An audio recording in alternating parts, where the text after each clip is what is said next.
Como seres humanos, generalmente hacemos algo procurando algo en el porvenir, en el más adelante. Vamos a la universidad, estudiamos porque esperamos recibir un título y continuar el desarrollo de una carrera exitosa en la vida. Trabajamos porque esperamos una recompensa al final de la quincena del mes. Ahorramos para unas vacaciones porque ya tenemos visto un lugar en el futuro a donde queremos ir porque hemos visto videos, fotos, nos lo han contado, nos han compartido experiencias y queremos ir allí. Nos casamos porque queremos desarrollar algo con nuestra pareja en el futuro. Siempre hacemos algo porque tenemos algo visualizado más adelante. Ahorramos o trabajamos porque nos queremos pensionar años en el futuro. Pero aunque nuestra vida es tan corta en este mundo, generalmente dejamos al azar la vida después de esta vida. Y tanto si tú estás acá viendo este video porque eres una persona de fe, una persona que busca respuestas o nada más por conocimiento académico, te felicito por estar acá, pero también te exhorto a que vayamos juntos a un conocimiento profundo, a una certeza de lo que verdaderamente nos espera en la vida después de esta vida. Porque no podemos dejar una eternidad supuesta al azar, a algo que nada más supimos alguna vez por alguien que nos habló, por una prédica, por un video, por una lectura corta. No, debemos tener la certeza. ¿Qué tenemos que hacer para llegar allí? Y una vez allí, ¿qué vamos a recibir? ¿Qué le espera a este mundo para el tiempo del fin? ¿Qué tan desierto hay en tantas cosas que se hablan en las reuniones, en los foros, en los canales de redes sociales, etcétera, etcétera? Debemos tener la certeza y no dejar al azar algo tan importante como nuestra vida eterna. Así que te invito a que me acompañes en todo este estudio de Apocalipsis. Este ya es el tercer video, es decir que antes acá hay dos videos en esta misma lista de reproducción que te invito a que lo revises para que entremos en contexto y comencemos con pie derecho esta investigación teológica, escatológica de las realidades últimas para la humanidad y la creación entera. Bienvenido, bienvenida, ya comenzamos.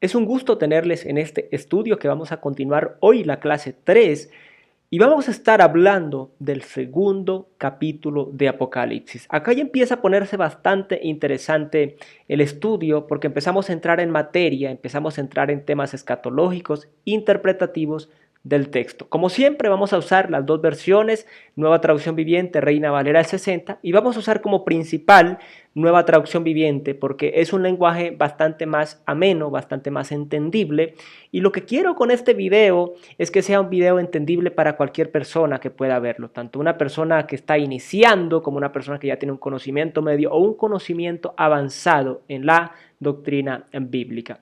Así que vamos a estar hablando hoy de Apocalipsis 2 y vamos a entrar en materia. Nos dice Apocalipsis 2, mensaje a la iglesia de Éfeso.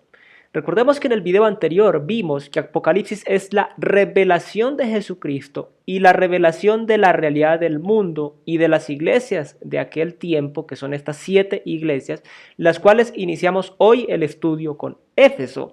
Y vamos a estar viendo algo que tenemos que tener ya desde el inicio en mente, es que este mensaje era directamente para estas iglesias de ese tiempo, principalmente, pero hay principios que podemos aplicar en nuestro tiempo, en nuestra vida, en nuestra realidad actual. Así que con eso en mente vamos a comenzar. Escribe esta carta al ángel. Decíamos anteriormente que ángel podía referirse tanto a un ángel en una entidad espiritual de parte de Dios a cargo de esta iglesia, como más al pastor o líder principal que dirigía la iglesia, que dirigía el servicio, llamémoslo así, el culto o la adoración o la vida dentro de esa iglesia, la doctrina, toda esta parte. Entonces se escribe esta carta a la iglesia en Éfeso y dice, este es el mensaje de aquel que tiene las 7 estrellas en la mano derecha, del que camina en medio de los 7 candelabros de oro. Recordemos que las 7 estrellas básicamente son los 7 ángeles o hablemos así líderes o pastores de aquellas iglesias, la doble interpretación, y los candelabros son las iglesias como tal, eso lo vimos en el capítulo anterior. Yo sé todo lo que haces, dice el Señor, He visto tu arduo trabajo y tu paciencia con perseverancia. Sé que no toleras a la gente malvada. Has puesto a pruebas las pretensiones de esos que dicen ser apóstoles, pero no lo son. Has descubierto que son mentirosos. Vamos a ir versículo por versículo. La iglesia de Éfeso, pues se entiende que estaba en la ciudad de Éfeso, y esta ciudad es bastante peculiar. Allí estaban dos templos muy importantes de la cultura de esta región del mundo. Uno era la diosa Diana de los Efesios, y fue considerado hasta hace cierto tiempo una de las 7 maravillas del mundo antiguo. O sea, estamos hablando de una eminencia como decir el Pentágono de Washington, como decir la Casa Blanca, algo así, o sea, algo bárbaro. Sí, no cualquier cosa estamos hablando de una eminencia de templo idolátrico. También estaba el templo de la diosa Artemis, que básicamente pues estaba relacionado con el tema del dinero, era como una parte, como un banco donde se depositaba el dinero según ellos bajo la cobertura de esta diosa, y toda esta parte permitía que en esta ciudad se dieran cosas como brujería, hechicería, agorería, adivinación, magia, adulterio, fornicación, conductas inmorales, idolátricas de todos los órdenes que podamos imaginar. Era una ciudad casi digámosla hoy como decir Las Vegas en Estados Unidos, ¿sí? Entonces, en ese contexto es enviada esta carta y vamos a continuar. Dice, ¿qué has probado a los que se dicen ser apóstoles y no lo son? Eso está diciendo que nosotros nos está transmitiendo una enseñanza que está obviamente reconfortada por otros textos de la Biblia. Eso siempre ha sido así. Acá ellos están probando. Unos que venían como supuestos apóstoles los prueban y se dan cuenta que no son apóstoles. ¿Por qué? Porque el apóstol tenía que haber sido enseñado directamente por Cristo, ¿sí? Haber recibido las enseñanzas directamente, persona a persona, de Cristo Jesús. Aquí partimos de una realidad. Hoy en día los apóstoles no existen. Uno, el apóstol tenía que haber sido enseñado personalmente por Cristo. Y algunos dicen que Pablo no lo fue. Pablo fue enseñado durante 3 años por Cristo mismo.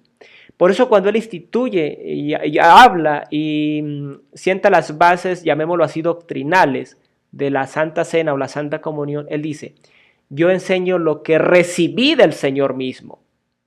No lo que me contaron o lo que me dijo otro apóstol, no, lo que recibí del Señor mismo.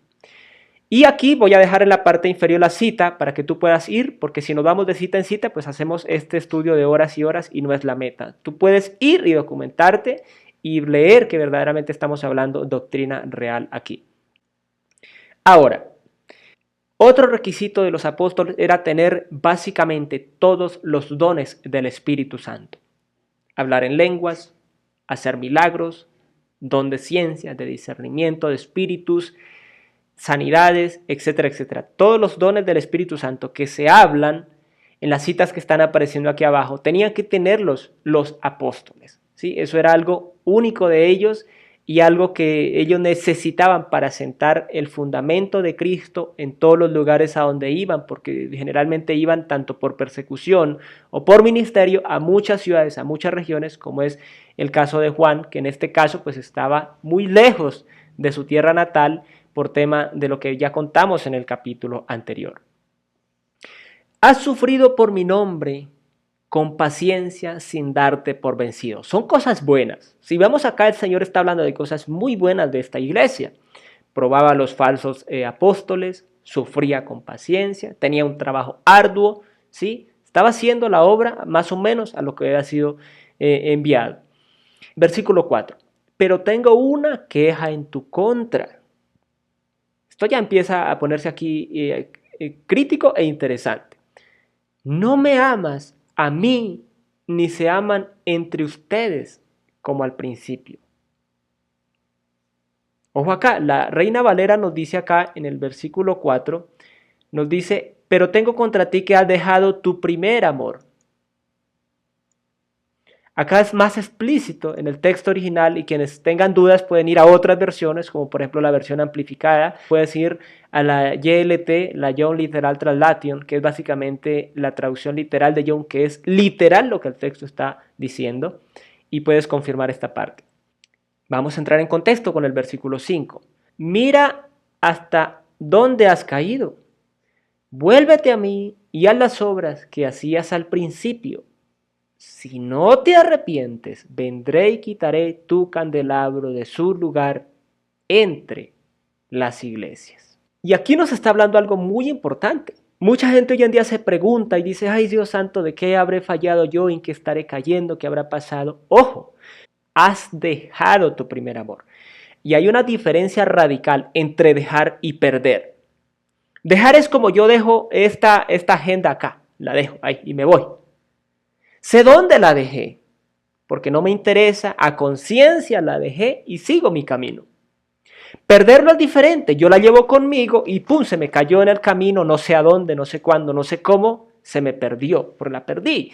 Pero no está diciendo así, está diciendo, has dejado tu primer amor, o sea, a conciencia dejó algo para centrarse en algo más.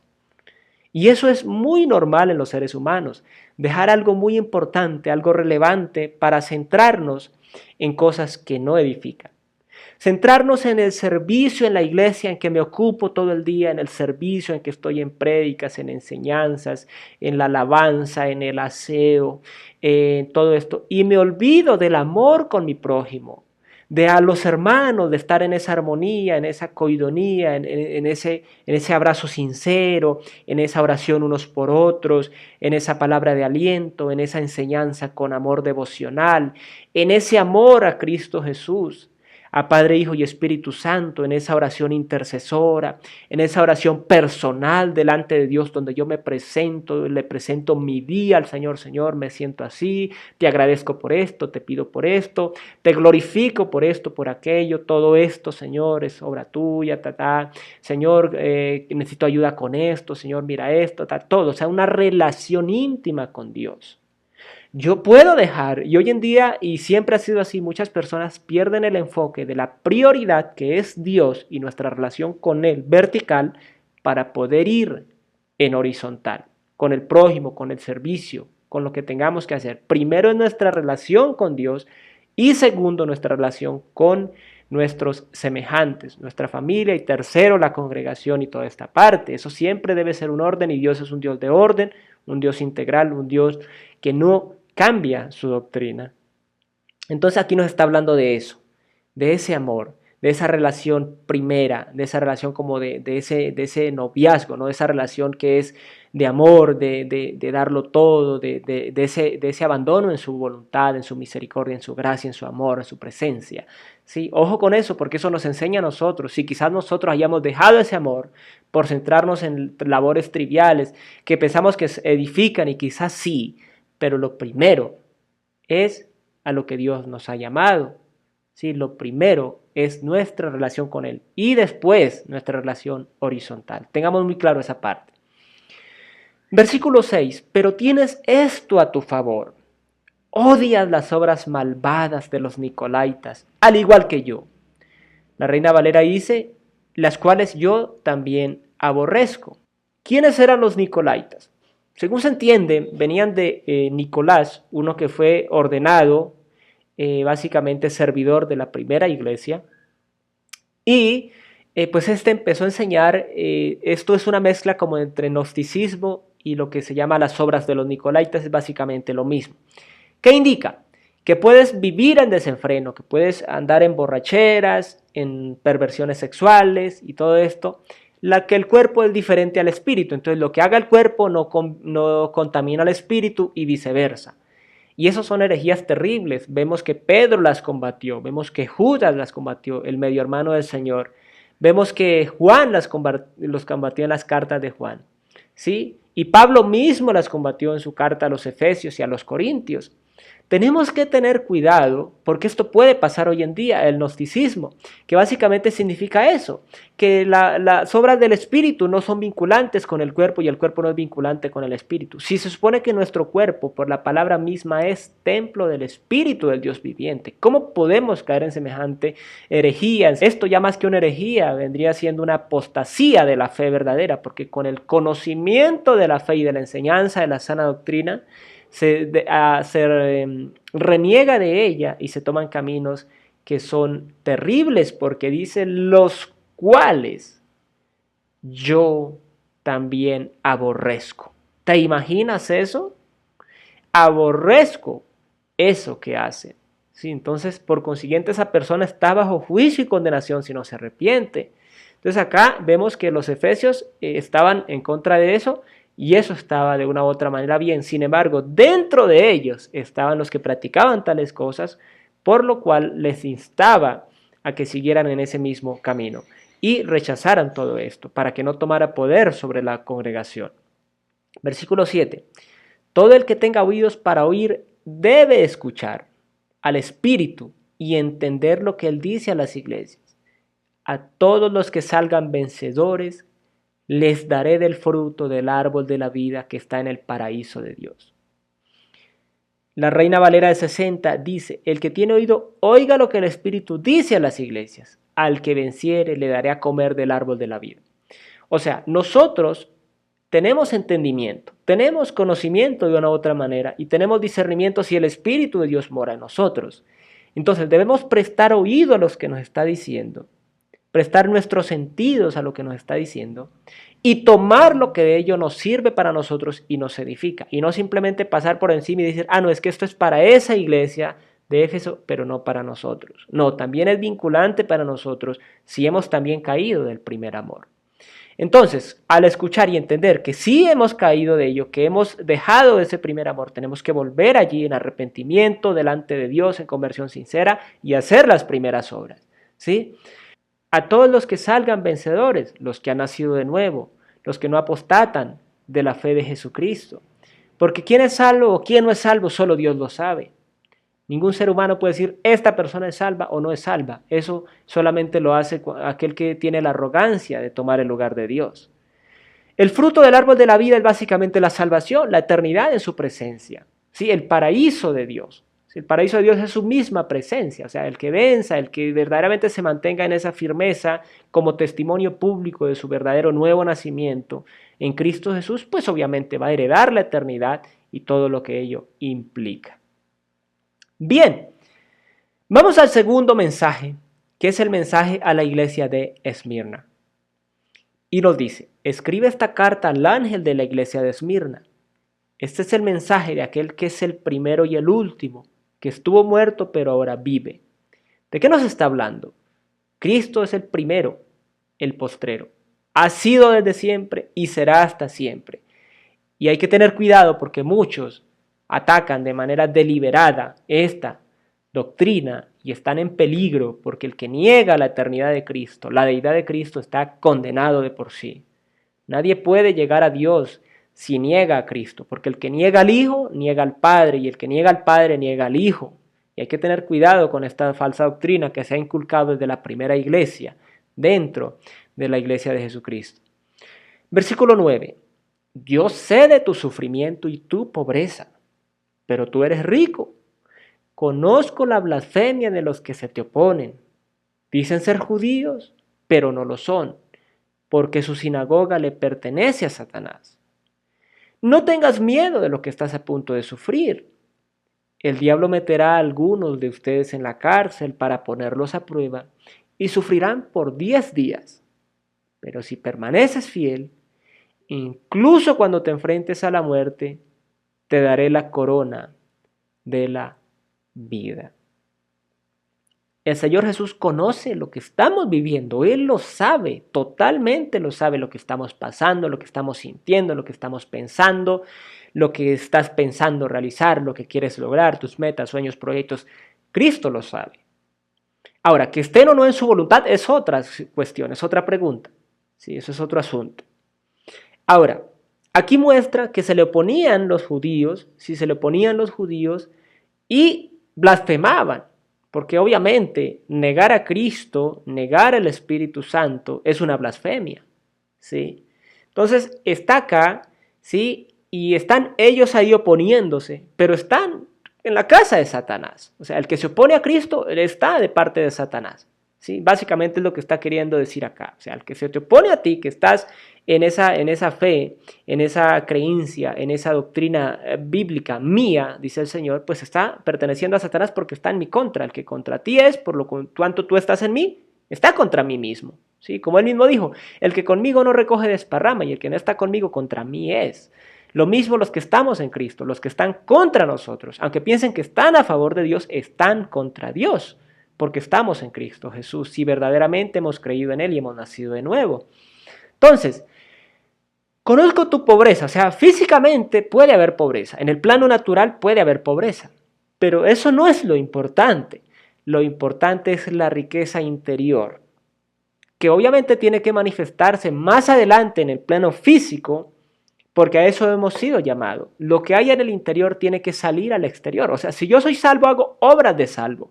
Si yo estoy en Cristo, hago obras que Cristo haría. Por lo tanto, si en mi interior hay riqueza de Dios, riqueza de Cristo, eso se va a manifestar tarde o temprano en el plano material. ¿Sí? Porque lo material es secundario a lo espiritual. ¿Sí? Entonces tenemos que tener eso en claro. ¿Sí? Tenemos que tener eso en claro. Entonces acá está diciendo que tú eres rico. O sea, si estás en Cristo Jesús, eres rico. ¿Por qué? Porque tienes la eternidad y todas las promesas que vamos a ver más adelante en Apocalipsis que vienen, que son prácticamente inconcebibles, inimaginables en el plano natural. Bien. Bueno, esto pasó realmente, según algunos padres de la primera iglesia, algunos historiadores de la primera iglesia, hablan de que esto sucedió realmente, una persecución fuerte de 10 días allí en esta ciudad de Esmirna.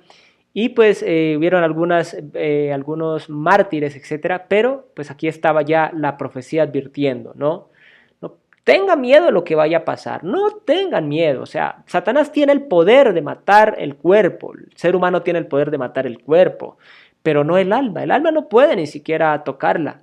Si estamos en Dios es intocable nuestra alma, ¿sí? Nuestro espíritu mucho más, entonces ahí tenemos que entender eso, que puede pasar lo que pase con este cuerpo, pero de que esté nuestra alma segura en Cristo, no hay ningún inconveniente. Bien, y recibirá la corona de la vida. O sea, si te enfrentas a la muerte, como ya hemos visto muchos mártires, aún hoy en día se ven, y en el pasado se han visto y se siguen viendo en países donde no se tolera la enseñanza cristiana porque es una afrenta contra las obras paganas de los hombres. Pues si es capaz uno de llegar a ese límite, de dar la vida por Cristo, como la mayoría de los primeros apóstoles y la primera iglesia, pues la corona de la vida está garantizada y nuestra corona es Cristo Jesús, nuestra corona es esa eternidad con Él. Versículo 11. Todo el que tenga oídos para oír debe escuchar al Espíritu y entender lo que Él dice a las iglesias. Y vuelve y nos advierte, y esta advertencia es sucesiva a lo largo de cada carta a cada iglesia, es sucesiva en el rollo que fue escrito originalmente, es sucesiva para indicarnos que debemos prestar atención a lo que se está hablando. Porque lo que le pasó a estas iglesias, o lo que se le está advirtiendo a esas iglesias, vuelvo y lo digo, es vinculante a nosotros en este tiempo de una manera bastante completa.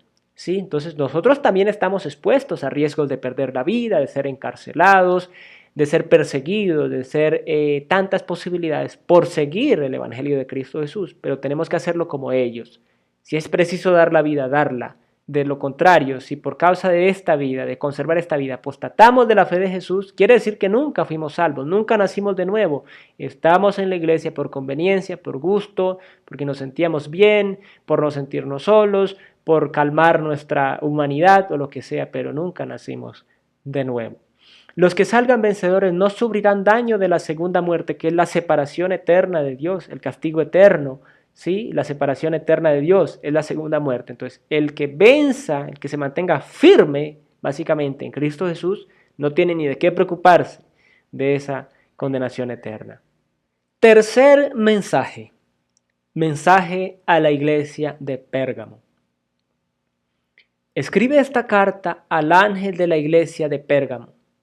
Este es el mensaje de aquel que tiene la espada aguda de doble filo. O sea que su palabra tiene ese poder de dar la vida, de quitarla, de penetrar más allá del alma y del espíritu, dividirlos, conocer las intenciones, los pensamientos del ser humano, del corazón y de la mente, aun antes de que vengan a ejecución. ¿Sí? Ese es lo que básicamente está manifestando acá. Yo sé que vives en la ciudad donde Satanás tiene su trono. Sin embargo, has permanecido leal a mi nombre. Te rehusaste a negarme aun cuando mi fiel testigo, Antipas, murió como mártir en medio de ustedes, allí en la ciudad de Satanás. Pérgamo era la capital de esa región de Asia Menor y por tanto llevaba ya una historia de alrededor de 300 años antes de que esta carta fuera enviada. O sea, era un centro religioso, un centro cultural, un centro, una ciudad bastante grande y bastante reconocida. Y tenía unas peculiaridades como era que era muy dada a la religiosidad, a la idolatría, a la adoración a falsos dioses, entre ellos un trono que tenían allí para Zeus, que Zeus es una tipología del mismo Satanás. Entonces, de una u otra manera se entiende que era muy literal lo que el Señor estaba diciendo, que esta ciudad era el trono de Satanás. No significa literalmente que Satanás haya tenido allí su trono, sí, puesto, aunque entendemos por realidad espiritual, y esto requeriría una profundidad muy grande, nada más voy a dar una pincelada.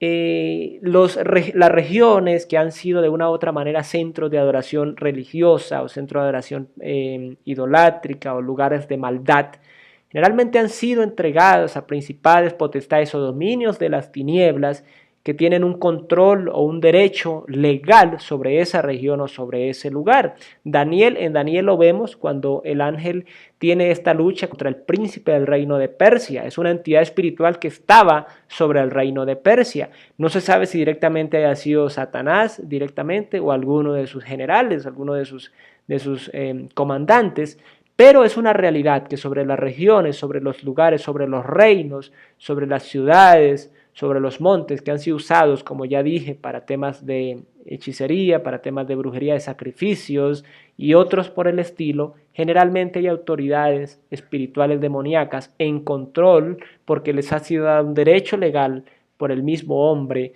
para gobernar allí.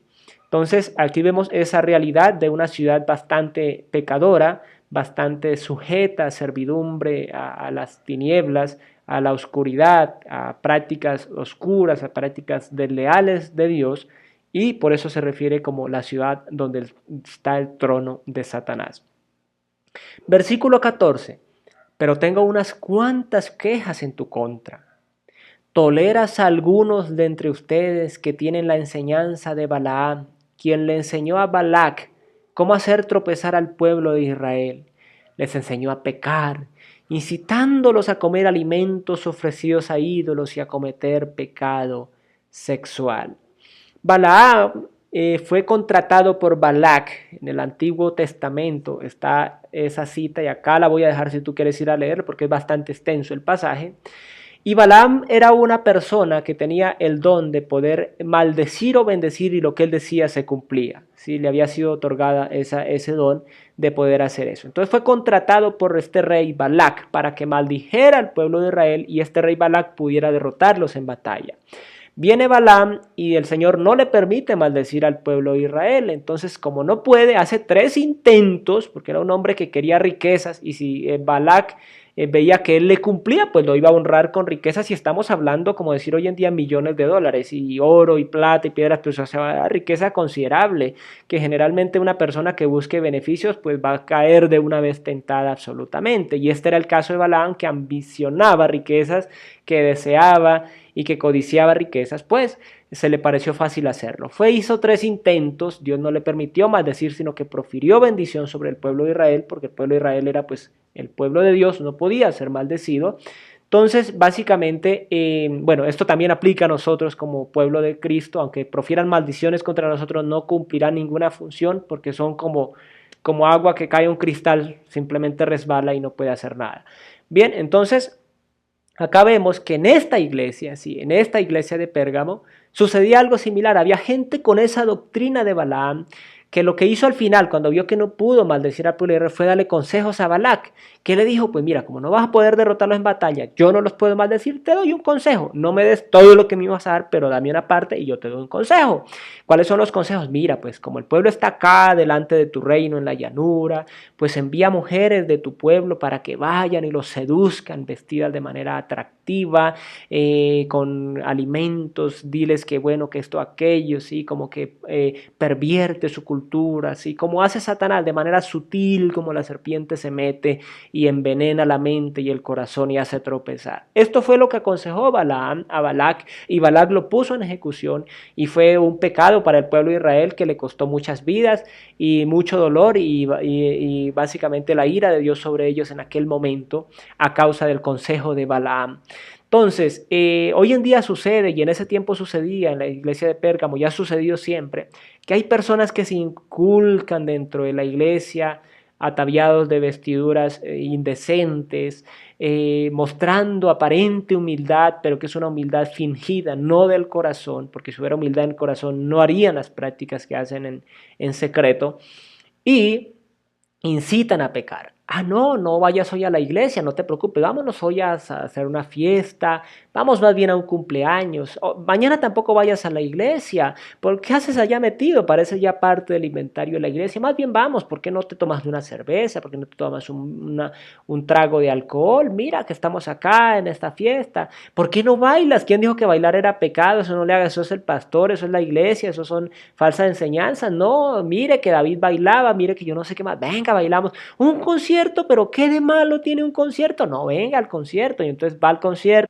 Entonces empieza a salirse de la sana doctrina, empieza a salirse del camino correcto. Y mucha gente, hay testimonios así de que por probar una dosis de droga, por probar un trago, recayeron, por una noche loca, como dicen, una noche de perdición, dañaron su propósito, su destino, y viven en la inmundicia, muchos de ellos en las calles, muchos de ellos en vergüenza, en humillación y confrontación perpetua prácticamente. Y algunos de ellos nunca van a poder recuperarse porque simplemente hacen como lo de Judas, como vieron que cayeron en pecado, no van al Señor a confesar su pecado, sino que le dan la espalda y se van al mundo. Así que hay que tener cuidado con estas personas, ¿sí? Que a veces las tenemos cercanas y lo único que nos están dando es consejos peligrosos. Si nosotros hay una persona en nuestro círculo cercano, puede ser familiar, amigo, lo que sea, y nos da consejos de este tipo, y nosotros le manifestamos nuestra posición firme, mira, yo te estimo mucho, te aprecio mucho porque tú eres esto o aquello para mí, pero te pido por favor que no me vuelvas a hacer estas invitaciones, que no me vuelvas a dar estos consejos. Te lo pido por favor, ya que esta no es mi manera de pensar, ni esto es mi cultura, ni esta es mi forma de vida. Y si esa persona no atiende, automáticamente tenemos que cortar radicalmente y poner tierra de por medio con esa persona, sea quien sea, porque es preciso y necesario obedecer primero a Dios antes que a los hombres, sin importar quién sea. Si nos está seduciendo al pecado, induciendo a cometer maldad, a apartarnos de Dios y manifestamos nuestra posición firme, y esa persona parece como si le valiera, tenemos que poner tierra de por medio y romper y cortar cualquier lazo relacional con esa persona. Hacer todo lo posible y nunca consultar cosas con esa persona, simplemente lo necesario si es por temas de negocios o lo que sea, pero nunca con respecto de la fe, porque no podemos recibir bendición de una persona que es maldición en su misma vida. Bien, eso tengámoslo muy claro, y por eso vuelvo y digo, esta enseñanza a las iglesias también aplica para nosotros. De modo parecido, entre ustedes hay algunos nicolaitas que siguen esa misma enseñanza. Ya hablamos de los nicolaitas, pecados en ídolos, pecado sexual, que porque eso está fuera del espíritu, etcétera, etcétera, ya lo hablamos anteriormente. Versículo 16, arrepiéntete de tu pecado, o de lo contrario, vendré a ti de repente y pelearé contra ellos con la espada de mi boca. Entonces, como la carta está siendo enviada al líder de la iglesia, la persona al frente, en este caso vamos a interpretar como que es el pastor o el líder al frente de la iglesia, él tiene conocimiento obviamente de esto que está pasando. Entonces, ¿qué le dice? Arrepiéntete, o sea, cambia de mentalidad. Entiende que ellos no me pertenecen a mí. Es más, yo los aborrezco y sus obras. Entonces, corta con ellos. No los permitas en el liderazgo. No los alabes. No los edifiques diciendo que son buenas personas. No, diles la verdad en la cara. Como hizo Natán con David. No se puso a decirle que esto, aquello no fue. Y le dijo, tú eres ese hombre. Tú eres ese hombre. Tú eres culpable, responsable. Sí tenemos que ser como líderes, como pastores. No tolerar, no suavizar el pecado, no. Lo que es pecado y la palabra llama pecado es pecado. Y nuestra opinión es algo sin importancia, si no está de acuerdo a lo que la palabra 100% nos está diciendo. Entonces tengamos cuidado con eso, y si somos líderes de una congregación o tenemos conocimiento de pecado, exhortemos y llevemos a las personas a confrontarla en amor, no que porque yo soy el super santo, el super maravilloso, entonces voy y agarro al otro y le digo pecador, lo condeno, hipócrita, porque Dios condena a la gente de ser necesario solo cuando han partido a este mundo y no han aprovechado su gracia tan sublime para arrepentirse, a pesar de tantos llamados. Nosotros muchas veces somos rápidos en condenar a una persona sin ponernos en sus zapatos, sin conocer su situación y sin extenderle la gracia en el Espíritu Santo para que esa persona pueda arrepentirse, sino que condenamos a diestra y a siniestra. No debe ser así, debe ser en amor. Y si ya no acepta, la palabra dice, llame a 2 o 3 testigos, y si aún así no acepta, díselo a la iglesia, y si no, entonces tenlo por gentil y publicano, o sea, no te juntes con él. Ya él tomó su decisión, y su decisión es respetable, pero tú debes velar por tu salvación, porque la salvación es personal. Bien, entonces, pelearé contra ellos, o sea, van a sufrir porque el que piense que hace maldad y que no va a recibir retribución está equivocado. Versículo 17. Todo el que tenga oídos para oír debe escuchar, vuelve y lo dice al Espíritu, y entender lo que Él dice a las iglesias. A todos los que salgan vencedores, les daré del maná que ha sido escondido en el cielo, y les daré a cada uno una piedra blanca. Y en la piedra estará grabado un nombre nuevo que nadie comprende, aparte de aquel que lo recibe. Vuelve y dice, ok, si tú tienes oído, escucha lo que se está diciendo, porque esto que vuelvo y digo aplica también para nuestro tiempo, y aplicará hasta el tiempo del fin. Promesa de que si nos mantenemos firmes en Cristo Jesús, recibiremos bendiciones en la eternidad, en esta vida y en la eternidad, porque hay promesa para esta vida y para la venidera quienes nos mantenemos firmes en Cristo Jesús. Sí, y aquí hay una promesa especial de una piedra blanca, se entiende que puede ser literalmente con un nombre nuevo, porque no vamos a heredar este mismo nombre en la eternidad, sino va a ser un nombre nuevo, un nombre con significado eterno, ¿sí? Y va a ser, como siempre, promesas maravillosas. Antes de pasar a la siguiente carta, a la siguiente iglesia, hago un paréntesis rápido. Ya hablé en uno de los videos anteriores y vuelvo y lo recalco. Aquí no me vas a escuchar teorizando, hipotetizando, haciendo hipótesis, conjeturas extrañas sobre el texto, porque la Biblia es su mismo intérprete. Yo no voy a decir acá que es que esto según esto, hace no sé cuántos años, aparentemente, me pareció, lo entiendo. No, si te das cuenta, estoy citando la misma Biblia para explicar la misma Biblia, ¿sí? Tengamos en claro eso y tengamos en cuenta eso. Y no vamos a extendernos demasiado porque si no, pues de cada capítulo podríamos hacer un mes de enseñanza. Y la idea es que tú no te aburras y que la mayoría de personas puedan seguirme en todo el estudio porque yo entiendo las ocupaciones y los tiempos que estamos viviendo. Y lo más, espero que nunca me pase al menos de una hora, hora y media por cada capítulo, pero que podamos avanzar y que podamos llevarnos el centro de lo que la palabra nos está enseñando. Cuarto mensaje a la iglesia de Tiatira. Escribe esta carta al ángel de la iglesia de Tiatira. Este es el mensaje del Hijo de Dios, el que tiene los ojos como llamas de fuego y los pies como bronce pulido. Ojos como llama de fuego, todo lo ve, todo lo conoce, todo lo alcanza con su vista. No hay nada que se pueda esconder ni en la noche, ni en el día, ni en las profundidades, ni en las nubes, ni en las montañas, ni en las cavernas, ni en el alma, ni en el corazón, nada. Todo está desnudo ante sus ojos, por así decirlo, para que lo hagamos más entendido. Sus pies como bronce pulido, el brillo refulgente, algo que encandelilla, que hace como perder la noción de algo tan asombroso, ¿no? Versículo 19. Yo sé todo lo que haces. He visto tu amor, tu fe, tu servicio y tu paciencia con perseverancia. O sea, ha hecho esto manteniéndose en ese camino, ¿sí? Ha perseverado en ello. Y veo tu constante mejoría en todas estas cosas, o sea que ha ido de una u otra manera avanzando. Versículo 20, pero tengo una queja en tu contra.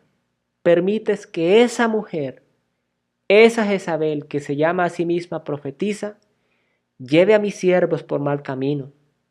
Ella los enseña a cometer pecado sexual y a comer alimentos ofrecidos a ídolos.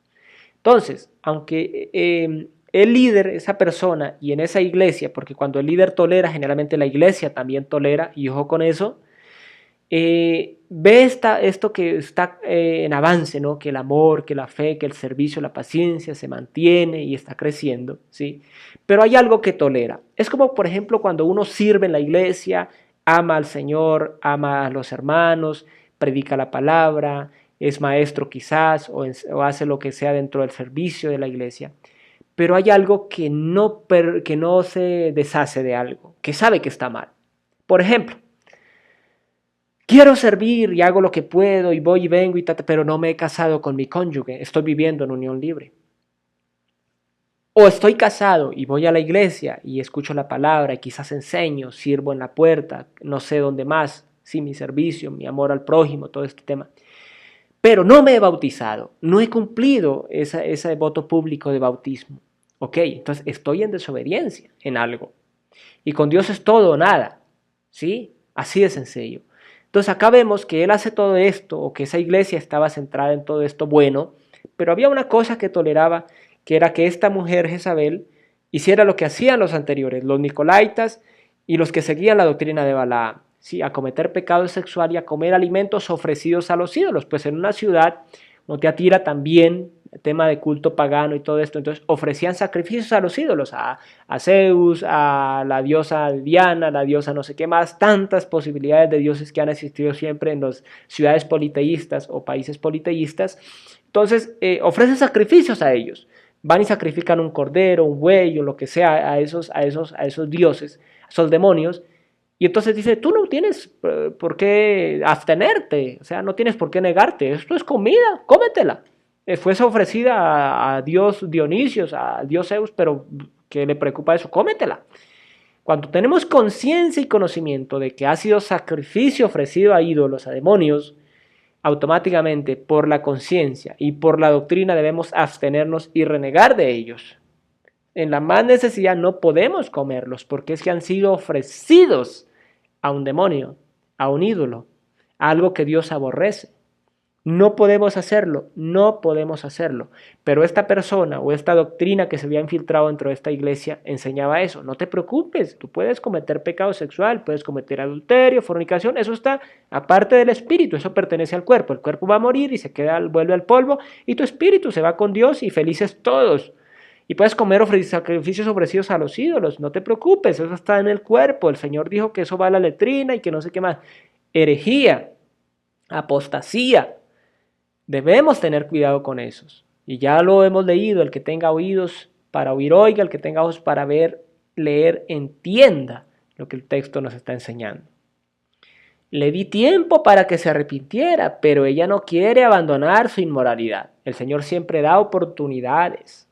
A todos en la Biblia se las dio. A todos les dio oportunidad. Hasta incluso en el tiempo de Noé, Noé predicó a su generación, arrepiéntanse porque va a venir diluvio. Está loco, está perdido en la cabeza, ¿cómo así que va a venir un diluvio? Si nosotros hacemos lo que nos da la gana, etcétera, etcétera. Vino el diluvio y los consumió. Sodoma y Gomorra lo mismo, Lot les predicaba y les predicó hasta el último momento, arrepiéntanse, que se arrepientan y que nada en nuestra vida, usted no se meta con nosotros somos libres, hacemos lo que nos dé la gana y ahí vino. Siempre da oportunidad a Dios y ella no se quiere abandonar su inmoralidad. Entonces, por lo tanto, la arrojaré en una cama de sufrimiento. Vamos a ver qué nos dice el comentario. Dice en griego una cama, ok. Y los que cometen adulterio con ella sufrirán terriblemente a menos que se arrepientan y abandonen las maldades de ella. O sea, hay un juicio decretado, pero si se arrepienten y cambian, recordemos, arrepentimiento es metanoia, cambio de mentalidad, cambio de obras, ¿sí? Entonces, ya no va a suceder esto, ¿sí? A menos que se arrepientan. Si se arrepienten ya, no se les tomará en cuenta sus pecados porque esa fue la obra finalizada de nuestro Señor Jesucristo. Pero si no hay arrepentimiento ni cambio, aténganse a las consecuencias. Heriré de muerte a sus hijos porque son consecuencia de la maldad, ¿sí? Son consecuencias de ese adulterio, de esa fornicación, de esa maldad, ¿sí? Entonces todas las iglesias sabrán que yo soy el que examina los pensamientos y las intenciones de cada persona. Recuerde que habló de los ojos, conoce verdaderamente. Nosotros no conocemos, ay, ¿por qué el Señor hace esto? ¿Por qué hace aquello? No conocemos, no vemos sino la fachada, no podemos ver más allá. Él lo ve y lo escudriña absolutamente todo.